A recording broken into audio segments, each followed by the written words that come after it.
당시시대에 진짜 많이 사용하던 연려라는 말이 있는데요. 연려 그러면 무슨 생각이 떠오르세요? 은장도로 이렇게 확 예. 이런 게 열려 아니에요? 그렇습니다. 뭐 그런 것도 있습니다. 너무 그 속박을 하지 않았나 여자들을. 맞습니다. 연려라는 것으로서 여성들을 통제하는 경우도 굉장히 많았습니다. 연려에 대한 많은 이야기들이 있는데 그중에서 박지원 선생이 쓴 연려 함양 박시전이라는 이야기가 있습니다. 박지원이라는 분은 글쓰기가 묘한 분이세요. 당대에도 이분이 글을 아주 요즘 말로 하면 요사스럽게 묘하게 쓴다고 혼나셨던 분이 박지원 선생님이세요. 확인하셨어요? 그거를 문체반정이라고 하죠. 정조임금이 불러서 되게 이게 뭐야? 너 시말 썼어 와 라고 했던 일이 있을 정도로. 박지원 글씨의 가장 중요한 핵심은 말을 다 하면서도 말을 안 하고요. 네. 말을 안 하면서도 말을 묵직하게 하는 겁니다. 생각하게 하는. 그래서 제대로 읽지 않으면 거의 본질을 찾아낼 수가 없습니다. 와, 글을 어떻게 쓰셨길래? 바로 어떤 식으로 글을 썼는지에 대한 가장 기가 막힌 예가 바로 연려 함양 박시전. 연려 함양 박시전은 크게 세 도막으로 나누어져 있습니다.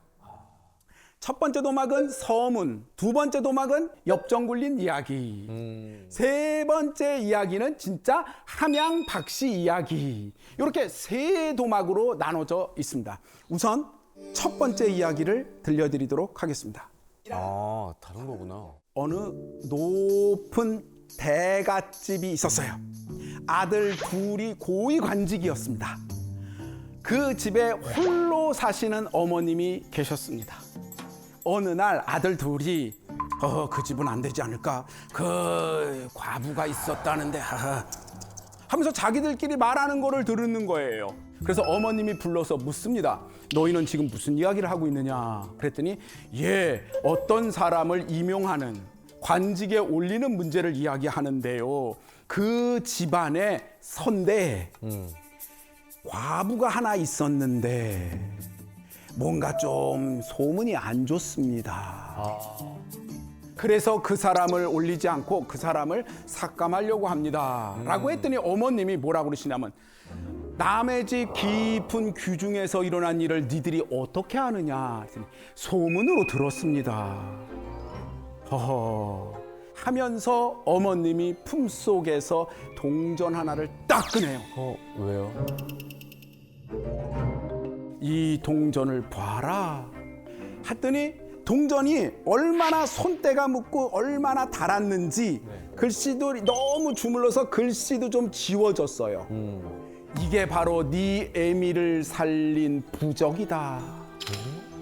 무릇 과부라고 해서 어찌 정욕이 없겠느냐.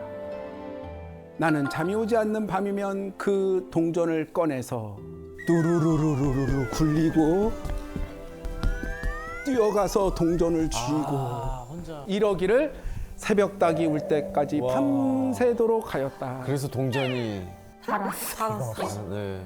이 이야기의 가장 중요한 핵심은 뭐냐면요. 양반집 여자가 인간의 본성에 대해서 이렇게 정확하게 어찌 과부라고 정욕이 없겠느냐라고 그의 자식들을 앉혀놓고 말하는 장면을 잊을 수가 없습니다. 참 교육이다, 참 교육. 바로 너희의 어머니인 나도 평생을 이렇게 수절하며 사는 것이 너무나 고통스럽고 괴롭고 정말 인간적인 기본적인 이런 것이었다라는 이야기를 이야기하는 겁니다. 조선시대에도 다시 재혼할 수 있었습니다. 늘 가능했습니다. 재혼하지 않았던 가장 중요한 이유는 뭘까요? 그거 아닙니까? 정절? 약간 유교 유교 사상이 정절을 강조했기 때문에 거기서 벗어나면 안 된다라는 생각으로 사회적 문화가 그러니까. 그렇더라도 우리 삶이라는 건 말이죠. 네. 아무리 규칙이 있어도 우리가 살고 싶은 욕망대로 살게 되어 있어요. 하긴 김진사도 정답은 다시 결혼한 재혼한 부인에게서 난 자식은 벼슬할 수 없도록 경국대전에 규칙을 만들었습니다. 아, 법이 있었구나. 양반들이 벼슬살이에 나갈 수 없다는 얘기는 결국 죽는다는 얘기고 아무것도 할 수 없다는 얘기입니다. 자식들의 앞길을 막게 되는 문제가 되기 때문에 절대로 이렇게 하지 못하게 했던 거죠. 무서우면 무서워. 자, 두 번째 도망 얘기는 이런 겁니다. 실제 있었던 얘기입니다. 내가, 박지원이죠. 내가 안의현에 사또로 있을 때였다. 바로 거기에 있는 아전 중에 박상효라는 어떤 아전이 있었는데 그 사람의 조카딸이 네. 박상효가 아전이니까요. 그 조카딸도 아전입니다. 중인 계급이죠. 그 사람이 시집을 갔는데 시집 가기 전부터 그 집 남편 될 사람이 병색이 짙어서 비리비리비리하고 죽을 것 같았습니다. 그래서 결혼하지 말라고 했는데 이미 혼담이 오갔으니 나는 그 집의 귀신이 돼야지 이럴 수는 없어 라고 하면서 결국 시집을 갔고요. 가서 세상에 얼마 지나지 않아서 남편이 죽었습니다. 남편이 죽고 나서 보통 3년상을 하거든요. 소상 대상 다 지내고 남편이 죽은 바로 그날 그 조카딸이 자살을 한 것입니다. 자, 그 얘기를 쭉 쓰고 나서 아하, 그랬구나. 정말 연료로구나 라고 하면서 탄식하였다. 그런데 자, 여기서 한번 생각해 보죠. 왜 죽죠? 저는 연료로구나가 약간 매기는 듯한 느낌이 들어요. 정확하게 짚으셨습니다. 진짜요? 네. 그러니까 사회를 비판하는 비꼰다는 비판을 거예요? 해. 비꼰다. 자, 이제 한번 우리가 하나씩 풀기 위해서 사실 제일 중요한 첫 번째 대목, 이 이야기 전체의 서문이 어떤 내용인지를 한번 보여드리도록 하겠습니다. 우리나라의 법조에는 다시 시집간 여자의 자손은 양반 사족 신분만 임용을 한다. 그리고 정확하게 이것은 일반 서민들에겐 해당되지 않는다. 당연하죠. 양반들만 관리가 되니까. 자, 여기서 잠깐 양반 말고요.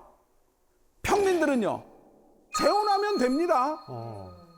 재혼해도 되는 이유는 뭐죠? 재혼해서 나온 자식이 벼슬할 건 아니니까요. 네, 그렇죠. 함양 박 씨는 어떤 사람이라고 그랬죠? 아전. 중인입니다.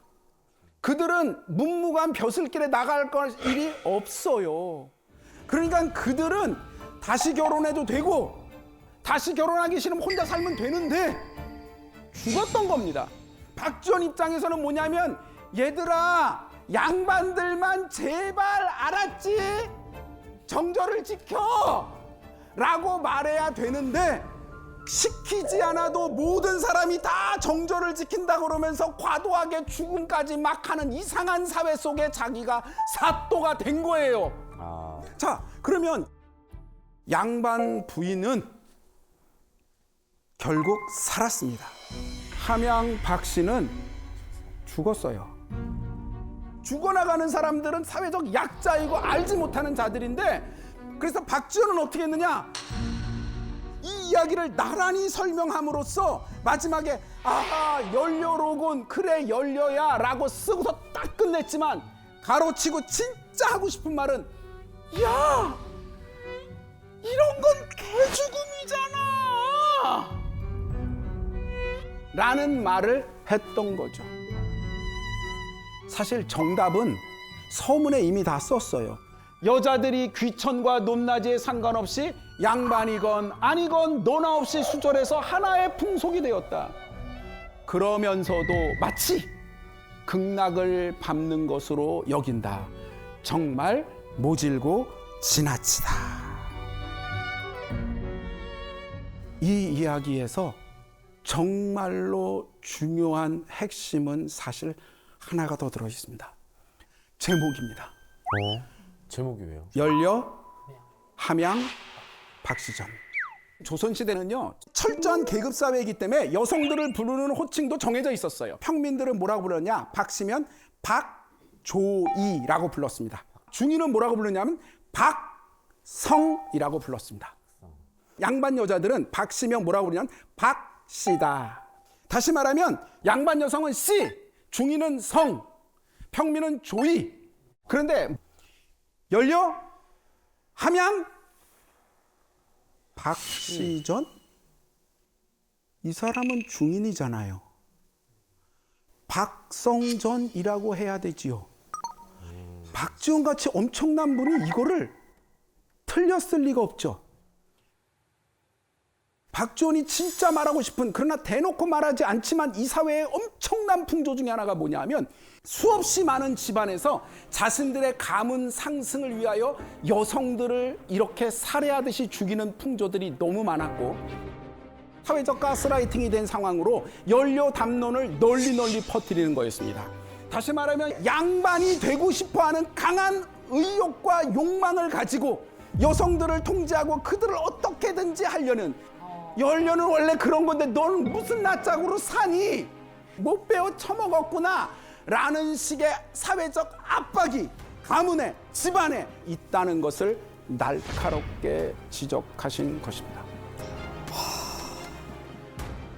자, 우선 여기서 사회적으로 정말 전체적으로 가스라이팅을 하게 되는 이런 경우도 정말 문제적이지 않습니까?